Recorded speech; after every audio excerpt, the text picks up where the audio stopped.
Tara, samahan niyo ako mag-ride. Ano lang tayo, tanggal ng kate. Painit lang tayo. 2025 CBR 650R SC Project.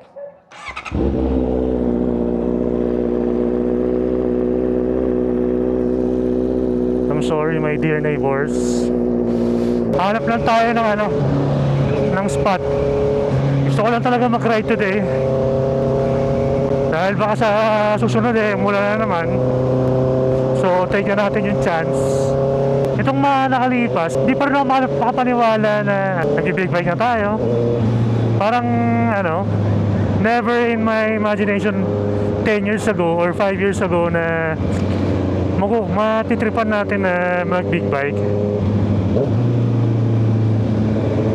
So, gusto ko lang din i-share kung paano tayo napunta sa big bike. Balikan yung mga nangyari nitong mga huling past 5 years.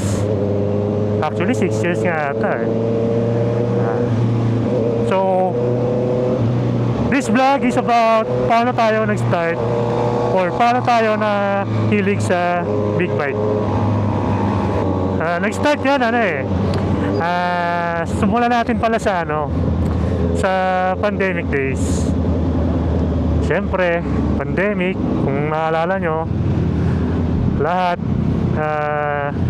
lockdown, di makagalaw, di makalabas, work from home, diba? Kung maalala nyo lang, and lahat tayo nakamas, tapos pili lang yung pwedeng lumabas para bumili, mag-grocery or mamalengke, diba? May pass pa nun So, lahat tayo kulong, kumbaga. So, ako naman, noong time na yun, nag-work ako, work from home. Kasi nga, pandemic Bale, nilagay kami ng work from home.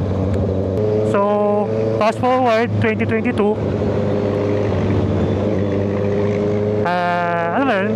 life happens. Sometimes life humbles you in a way na hindi mo inaasahan.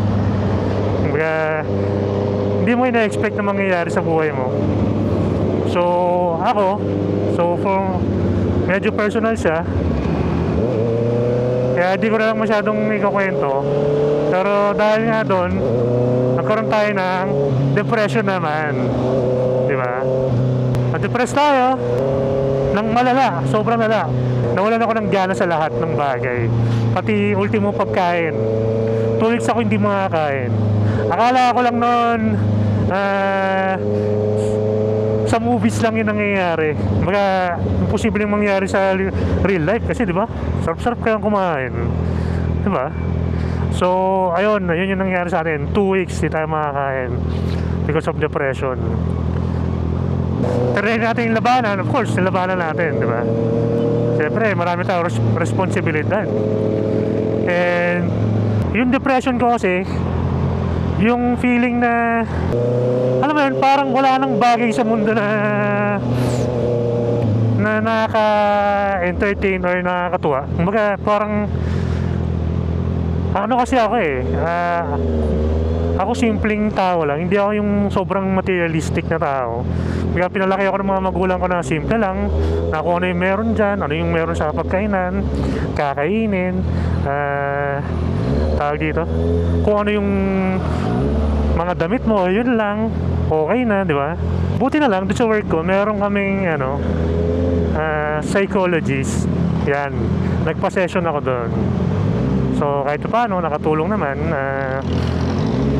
Nakakapag-share ako ng mga ano ba talaga nangyayari sa buhay, bakit ganon, na-depress or anxiety and depression, di ba? Pero yung kumbaga, katulong yun. Pero yung makakatulong talaga sa inyo if you're depressed is yourself talaga. Yung utak mo. Talagang kahit ayaw ng katawan mong kumain, hindi gusto ng panlasa mo yung pagkain, kahit masarap yung pagkain, talagang kailangan mong kumain kung gusto mo talaga mabuhay. Diba? Doon magsisimula yun Kailangan mong labanan kahit parang walang lasa yung pagkain, kainin mo pa rin para lang hindi ka, hindi bumigay yung health mo, yung katawan mo. Diba? Yun yung ginawa ko kahit wala talaga sa sistema ko na kumain. Ano to? Dahil sapatos. Wala talaga sa sistema kasi zero.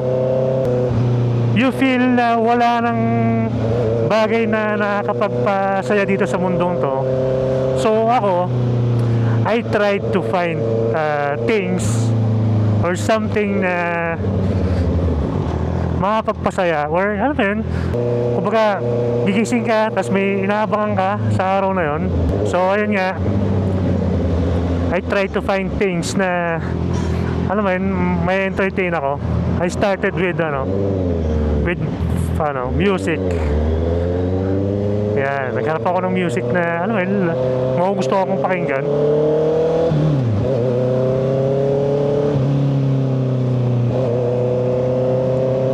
Gusto kong pakinggan. I also tried watching movies or series, pero hindi talaga wala talaga siya sa sistema ko. So ayun, I tried music nga. Doon nakahanap naman ako. Lagi kong pinapakinggan noon Nickelback. Kung alam nila yung banda na yan, rock band. Yan, from Canada, Nickelback. Nakita ko sila sa YouTube. Nahook ako dun sa mga nila, sa mga live nila, kung ano yung boses nung vocalist nila, ganun na ganun din sa live. Actually mas maganda pa nga sa live sobrang tonto ako kasi sobrang na-miss ako na ang galing naman ng tao na ito sa kumanta. So in short, ayun nga, yun yung isa. So shout out Nickelback, you helped me sa aking darkest days. Ayan. Then after nun, di medyo okay na yun sa depression, di ba? Sakto, biglang nagpapabalik na on-site yung opisina namin. Medyo mas okay kasi may mga nakikita kang bagong tao, may nakikilala kang bagong tao, may nakakausap ka na iba, di ba? Baga nakakalabas ka, mas nakakahinga ka, naman mo yung freedom, hindi ka kulong, di ba? It's 2022 na, yung year na yun, pinabalik na sa tapos dito na nag-start, bakit tayo na-hook sa pagmumotor. Yung pakiramdam ko okay na, tapos medyo na-survive na-survive talaga yung pandemic, di ba? Wala man lang nagkasakit sa family namin, and ako, di ba? 2022 ito nangyari. Hindi ko alam bakit, pero sa lahat ng social media ko, di siya yung big bike na nagpa-park sa car slot. Lahat yun, algorithm sa lahat ng social media ko, yun, puro bakit big bike nagpa-park sa car slot. So ayun, mga ilang linggo yun, puro ganon yung issue. 2022 after nun, kahit paano medyo tumatak sa akin yung big bike, kumbaga nagkakaroon na ako ng idea, pero wala pa rin sa sistema ko na bumili ng big bike, of course, di ba? Tapos di nagtatrabaho na ako, I mean kahit paano nakasurvive nga, di ba? Feeling contented kasi may work pa rin, nakapag-provide pa rin, may sahod, may bubong yung family mo, nakapagbigay ka ng food sa table, di ba? And safe ka mo papasok tsaka pa kasi kahit na paano nakapagpundar tayo ng sasakyan ng time na yon, 2020. Tapos ito nga, one time parang may pa-slam book na pina-flash dun sa screen sa mga monitor sa office. Slam book, what's your name, what's your nickname, what's your favorite color, what are your hobbies, parang ganon. Tapos what are your dreams, your goals, parang ganon. May isa dun, ang niya, yung pangarap niya ko, nakalagay doon, Kawasaki ZH2. Ano yun? Hindi tayo pamilyar. Ano yun? Parang gano'n. Bakit yun yung pangarap mo? Wala bang pamilya to? Parang gano'n. Wala bang mga anak to? Ha? Diba? Parang gano'n. Siyempre ako may anak na ako ng time na yun eh. So yun yung ano ko, priority ko. Diba? So ayun na, dalawa. Bakit nagpa-parking sa car slot? Ng parking, diba? Tapos ayun niya, yung isa pangarap niya ZH2, Kawasaki ZH2. Ayun na, paulit-ulit na. Parang umikot na sa ano, parang na-curious na ako. Ano yun? Bakit ganun yung pangarap nun? Saan bang meron sa big bike? Ba't may mga bumibili ng big bike? Parang, di ba? Kung ako bibili, nung time na yun, ito yung mindset ko na, kung ako yun, bibili ko na lang ng sakyan, di ba? So yun na, na-curious na ako. Tapos yun nga, August 14, naalala ko yung araw na yun eh. Di mo makakalimutan yun. So wala dito.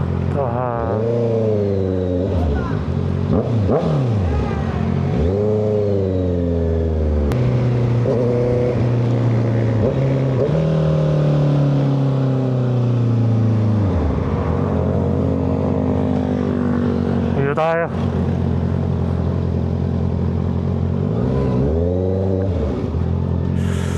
Sa pwede mag-park. Doon na lang sa dulo.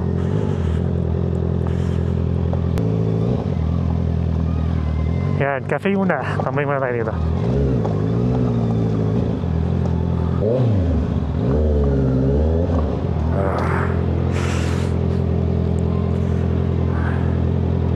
Tambay muna.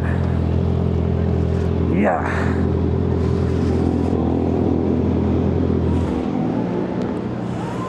Hi. Thank you Lord sa safe na ride.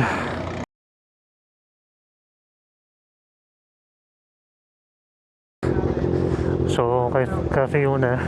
Yan na dito. Ayan, yung parking space niya. Maraming space. Pwedeng pag-parkan.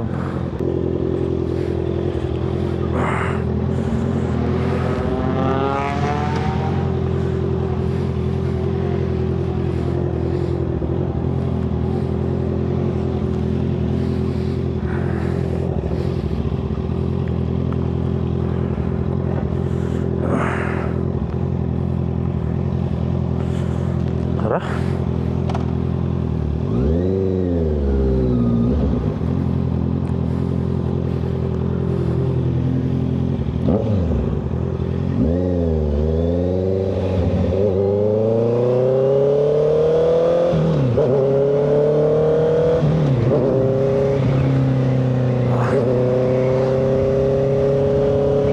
After nung nakita ko yun, na-curious ako.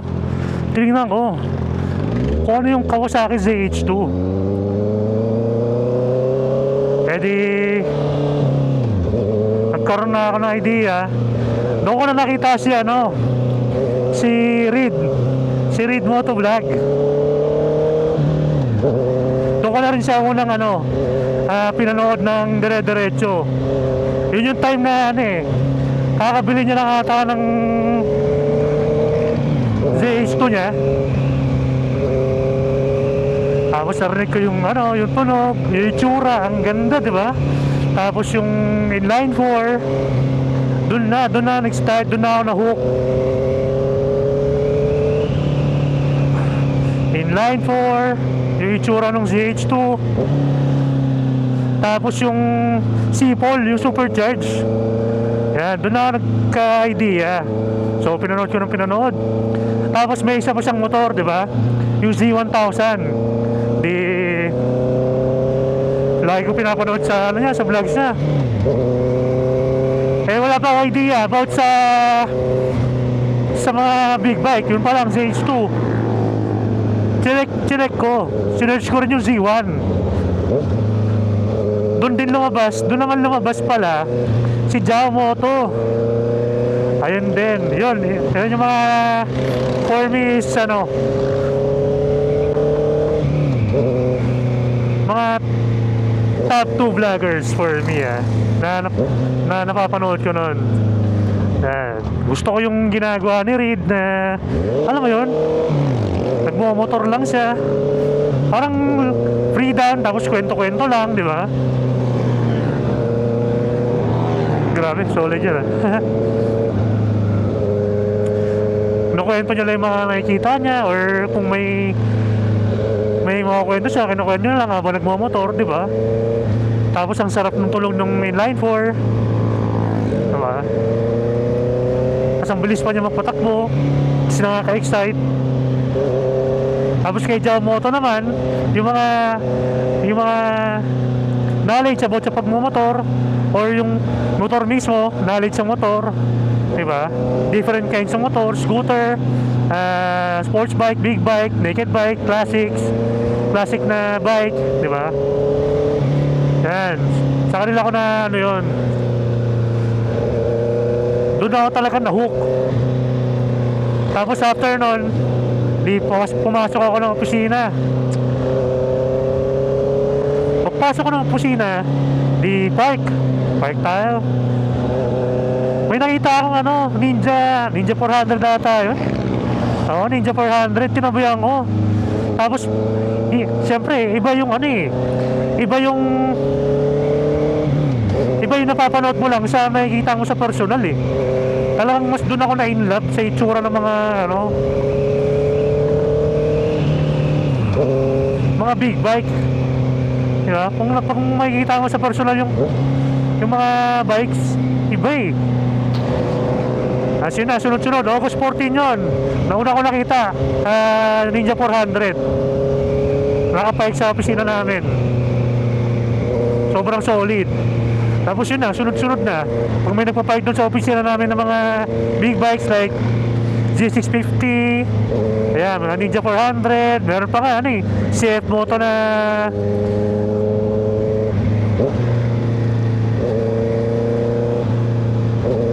CF Moto na 400, nakalimutan ko yung pangalan.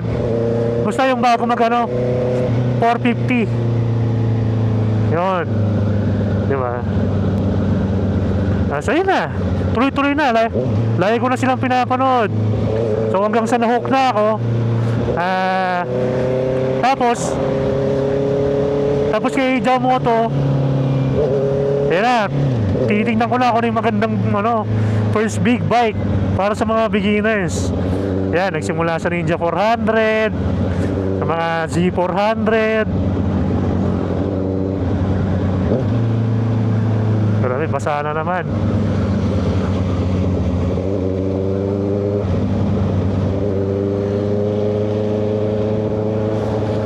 Kaya ayun, isa rin yun sa mga tumulong sa akin noong time na yun, sa mga darkest days, mga depression days, di ba? Simula nagkaroon na ako ng something na gusto kong gawin sa mundong to. Kumbaga, nagkaroon ako ng nilulook up araw-araw. Nagkaroon ako ng pangarap, nagkaroon ako ng something na gugustuhin ko sa mundong to, material na bagay na hindi ko ina-expect na talagang gustuhan ko. Nag-start dati sa sasakyan lang, tapos biglang gusto na ng motor. Actually, nung na-hook na ako na gusto ko nang magkaroon ng big bike, sabi ko nun, bakit ba kasi late ko na nalaman tong pagmamotor? Diba? Di sana, yung business sasakyan yung binili ko, big bike na lang, dami kong gano'n, diba? Pero siyempre, practicality wise, hindi po pwede kasi may anak ako eh. May sanggol pa ako noon, diba? Kaya may check up pa siya noon, tapos may pandemic pa, diba?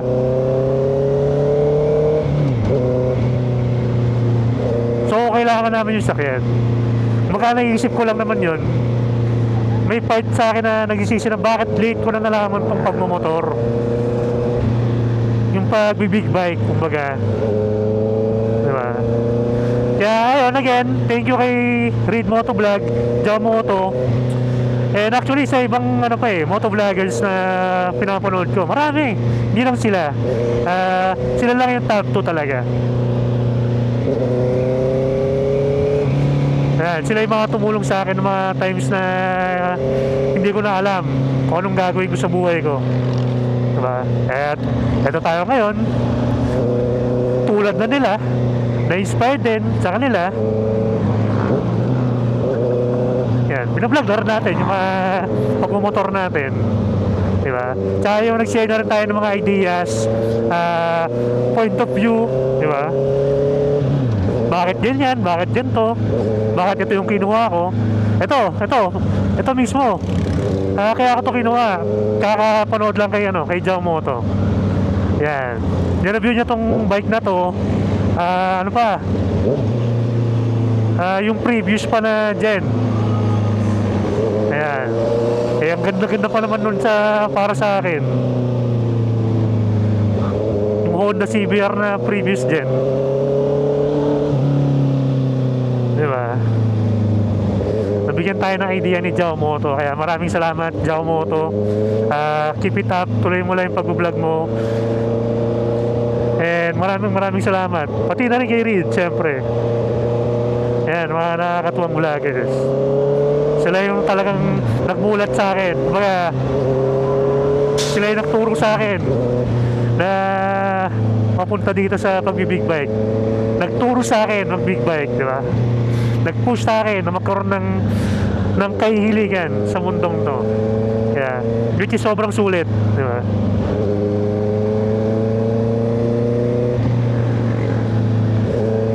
Nakakatawa. Sobrang tagal. Parang 20... Sipin mo, 2022. Tapos ngayon ko lang nabili itong bike, 2025. Diba? Siyempre, kailangan natin ayusin yung mga budget, expenses, mag-clear ng mga pagkagagastusan. Diba? Bago tayo kumuha ng bike. Diba? Ay, naalala ko pa noon, di ba? Siyempre may sakyan kami. Tinatanong ko na yung misis ko, beta na kaya natin yung sakyan? Tapos binila tayo big bike. Well, nakakatuwa naman dahil siya ay very supportive naman sa atin. Di ba? Kaya thank you rin sa partner ko at panayagan mo bumili ng big bike. Sobrang saya. Sobrang thankful talaga. So, ito na tayo ngayon. Hindi ko pa rin ma-imagine na meron tayong big bike. Tapos, pinalaw natin yung mga ginagawa ng mga idol natin. Di ba? Sila Reed, si Sir Jao. Di ba? Pag nakikita ko yung mga videos na ina-upload ko, parang same na rin ako ng nakakatuwa kasi ginagawa ko na rin yung ginagawa nila. Diba? And I hope may inspire din ako na tulad ng pagkaka-inspire ko, kahit hindi naman sa malaking bagay, kahit sa maliit na bagay lang, diba? Mapagpasaya tayo.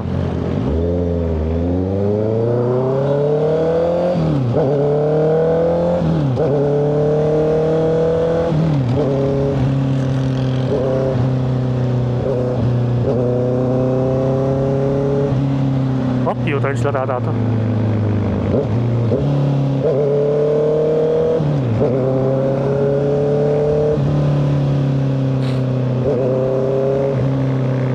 Sorry minsan nakakalimutan ko na ibalik yung signal light.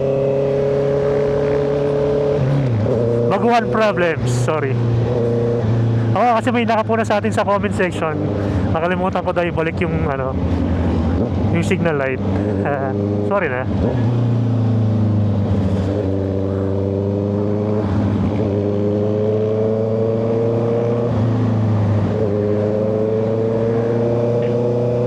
Ay, di ba? Sarap ng motor. Sarap ng motor, tapos ganyan yung tunog. Di ba? Tapos yung feeling na tumatama yung hangin sa naramdaman mo yung hangin, preskong hangin.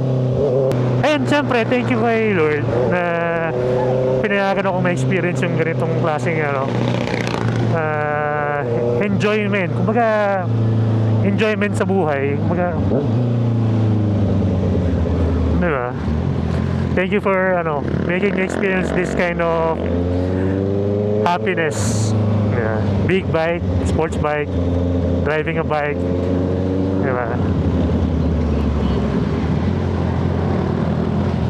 Oh, yeah.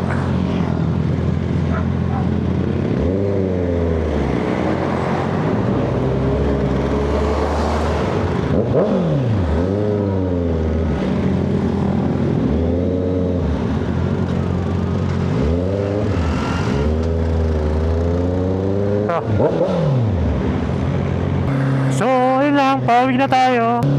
Solo ride lang. Night ride, coffee night ride, diba? O nga pala, may mga nagko-comment na ang dami kong paligoy-ligoy pag ang dami ko daw paligoy-ligoy pag nagsasalita. Pasensya na guys, kasi tulad yan na sinasabi ko, beginner pa lang ako. Actually, mahirap magsalita talaga habang nagmumotor, diba? Kaya pasensya na, minsan may topic ako na ganito, minsan nakakat, tapos minsan nauulit-ulit ko kasi ang daming distraction sa daan. Kumbaga, hindi pa tayo ganun ka expert, hindi pa tayo ganun kasanay sa pagbablog ng pagmumotor habang nagsasalita. Pinapractice pa lang natin. Kaya pasensya na kung medyo natatagalan yung hinahanap yung details. Tulad sa hinahanap yung details sa mga vlogs ko. Ako na yung humingi ng pasensya, pero promise ayusin ko. Medyo kahit paano sinasanay ko na yung sarili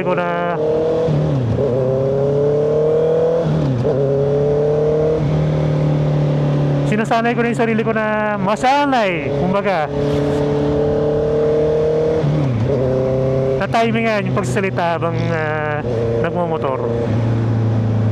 Yun nga, tulad nga nasabi ko, bago lang tayo sa pagmamanual, bago tayo sa pagbibig bike, bago tayo sa pagbablog, di ba? Lahat bago. And pasensya na kung medyo paligoy-ligoy, and ayusin natin, promise. Okay, pasensya na guys. Okay, so and thank you rin pala sa mga words of encouragement galing sa mga ibang nagko-comment. Yeah, nakakatuwa sa feeling. Pero tumatanggap din ako siyempre tumatanggap naman tayo ng feedback, diba? Para mas ma-improve natin yung pagmo-motovlog natin, diba? Ayun, medyo nag-share lang tayo ng personal personal journey sa pag-big bike. Paano tayo napunta sa pag-big bike, diba?